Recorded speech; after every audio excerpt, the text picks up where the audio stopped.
This is Radar for On the Red Entertainment Blog, coming to another edition of Movie Reviews and Observations, number 133. So, due to whatever's been going on, I've been falling asleep midway through these movies. You know, some point between 4:30 and 6:30. So I was like, well, what do I have left? So I had 4 long movies, or 4 boring movies based on the descriptions. So the first movie I watched was Sean Penn's Flag Day, which, you know, you're like, let's take a day in the calendar called Flag Day and let's make a movie. Supposedly it's a true story about some sort of woman who becomes a journalist and her father's this notorious counterfeiter. I'm like, that's an interesting idea. But he took on the producing, the directing, and starring in the flashback when the girl's a little kid. And people wrote reviews like he didn't take anything from the amazing directors he's worked with in his career, or the fact that he has directed supposedly some good movie, casting his daughter to play his daughter, and she did an okay job in the movie. And you see the likes of Eddie Marston, you see the likes of Josh Brolin and Catherine Winnick, and you're just like, okay, cool. These are pretty esteemed actors and actresses. But this movie felt like it was 2 hours despite being an hour and 40-something minute movie. It was confusing, it was jarring, there was weird imagery and directional cues and things going on throughout the movie and structure that it was just a mess as a whole. Whoever thought this was the order it should go in, how they directed it, what was going on. The acting was kind of stale, even by the good actor. And it was a very boring movie. I would not suggest you watch Flag Day. Sorry to all the lovers of Sean Penn movies. Another movie I watched was called Blue Bayou. And this Justin Chan dude, he wrote it, directed, produced it, whatever the case is, and he was the star in it. People have heard of Alicia Vikander playing the woman and whatnot, but this movie, and Vonnie Curtis Hall, who's a veteran character TV actor. But this movie was basically also based on something that's true. So instead of making a documentary, a docu-series, something, they were like, let's make it about how children were adopted in the 80s and 90s and 2000s, and their parents never officially gave them a citizenship, and they don't know this, so if they get arrested, ICE can deport them. And so they're trying to make a point about all these adoptions and people coming to this country, and he didn't know this because he's a grown adult. He's also he went to prison before, so he's got a record, so it's not like amazing this guy is an upstanding citizen, they want to keep him. But the movie's like, he meets a woman, they get married, he becomes a stepfather, he's another kid on the way, struggling to make ends meet as a tattoo artist, and he's really good with the stepdaughter. The biological father doesn't like it. He wants to see his daughter, but the daughter wants to see him. He's one of those, racist pighead cops along with his partner, and they basically screw up his ex-wife and daughter's life by screwing around with this dude. He gets arrested, and then ICE gets a hold of him, and they find out all this information, and it was like an hour and 50-something minutes, this movie, and it dragged on. It was boring again. Weird direction what the movie was going, things on the screen. It was just like, again, what is the director thinking? This movie is like boring and the flow was all over the place. I'm sorry to this dude. Maybe he should have just wrote it, directed, or produced it, and not started it. It was just all over the place. Another drama that you don't want to sit through. Then I watched the movie Math, and you're like, okay, Reed Birney, who's supposedly a Broadway actor, Martha Plimpton, and at the same time, you got Jason Isaacs, who most recently was in Good Sam, Star Trek Discovery. He was in Harry Potter, all these other things. He's a very good actor. I think he's one of the better actors in this era. And then you got Ann Dowd, who's a very good character actress who I've seen in plenty of television shows and movies. But this movie also is like an hour and 50-something minutes. It's really not like an hour and 40-something, obviously, with credits. But the movie's confusing because, it sets up parents who are grieving over the loss of their kid, and another one who I thought maybe they're also grieving over the loss of their kid, so it's a support group.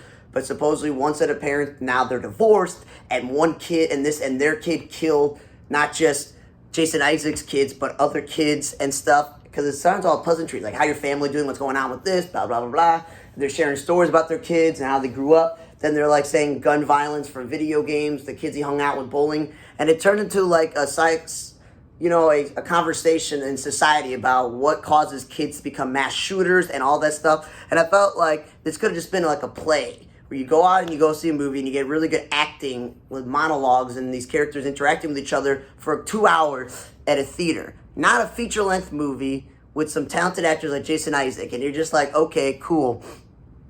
And it took place in a church, that's why they call it mass. But also call it mass because mass shooting in school.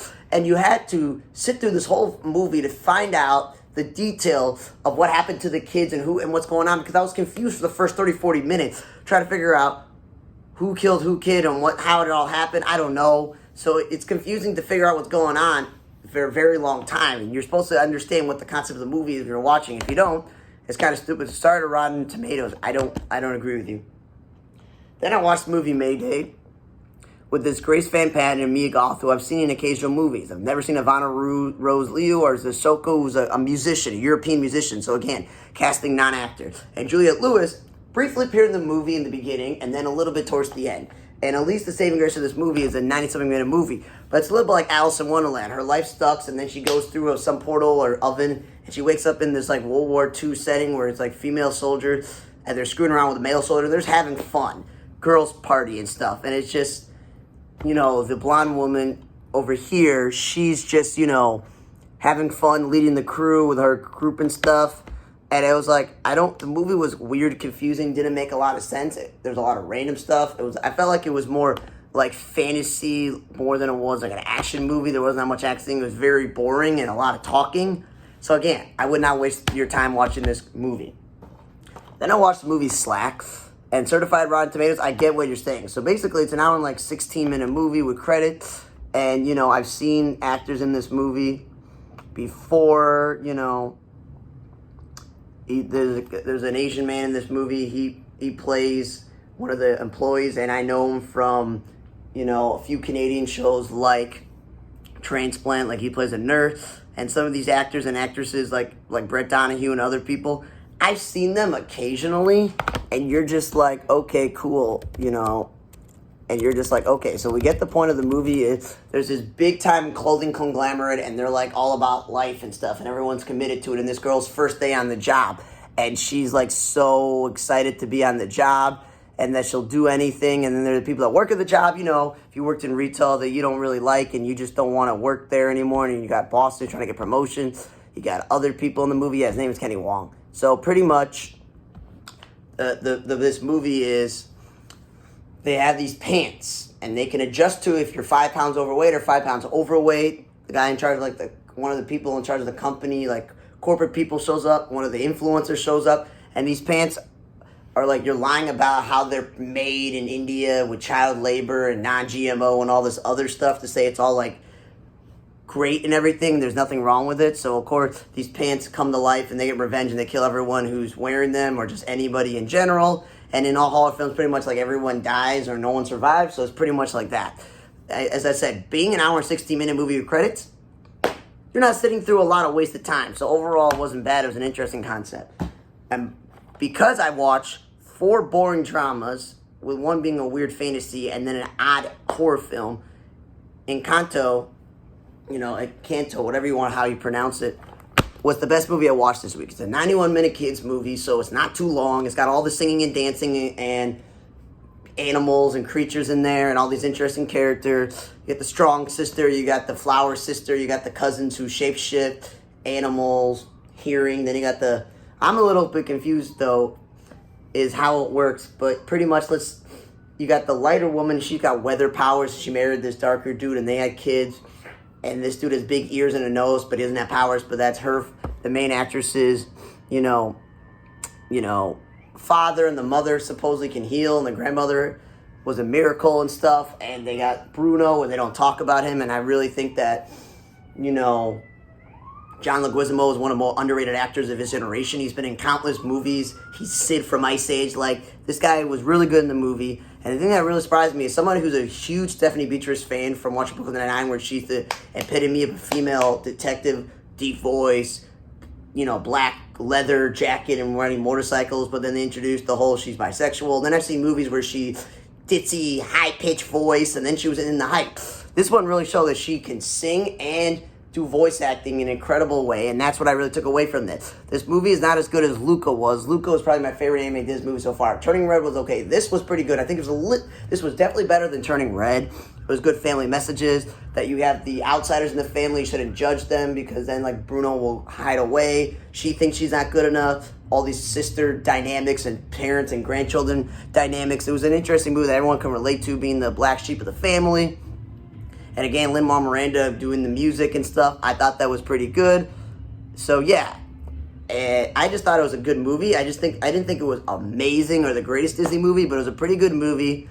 I liked some of the characters in the movie. You know, some of the voice actors are actors that I know. So it was like, you know, the best movie I watched this week. So definitely watch this. If you're looking for a weird horror, watch this. Do not watch Mayday. Do not watch Mask. Do not watch Blue Bayou or Flag Day. Never watch those movies. Just only watch Encanto and maybe Slacks. Thanks for listening to another edition of Movie Reviews and Observations number 133. For On the Radar Table Blog, I'm Radar. See you guys next time.